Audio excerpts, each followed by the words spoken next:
Ozanda do'konga borib qaytayin deb esdan yo'lga chiqsam, 28 yoshli fransiyalik Tibo do'stimiz yonimga kelib qoldi. 1 yil oldi sayohat qilishni rejalashtirib yo'lga chiqqan ekan. 7100 kilometr masofani bosib o'tgan. Uylanmagan, bo'ydoq, 2021-yili Hindistonda elektr energiya sohasini tamomlagan. Mashinaga minib olib, Sanjar Jora meni Xivaga apart tasha deb iltimos etib, mendan rad javobini oldi. Sababi 2 kun oldin Xivaga jo'ralarim bilan borib keldim.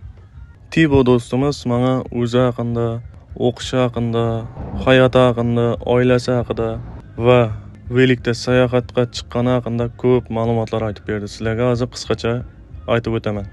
Valisining oldingi digirchagini ulab qo'ygan bir narsani ko'rib, men juda hayron qoldim.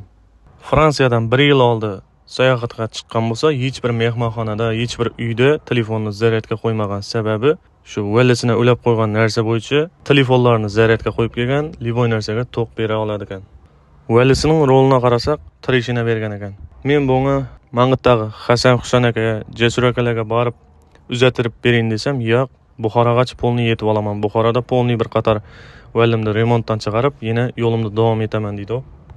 Tibo do'stimizning boshqa turistlarga qaraganda farqi, boshqa turistlarga o'xshab eldidan 2 sumka, orqasidan 2 sumka osib yurgan yo'q, hamma narsasini kissasidan naq sotib oladi. Telefonni zaryadga qo'yish ixtirosini shu student vaqtimda 2-kursimda o'ylab topgan ekan. Tibo do'stimizdan yana bir narsa so'radim. Taksi filmidagi Daniel aktyorni tanisam desa, yo'q, tanimayman deydi. Sochimning o'ng yog'ini tap shu kinodagi aktyorga o'xshab chizib ko'rsatgandan keyin zo'rg'a tanidi.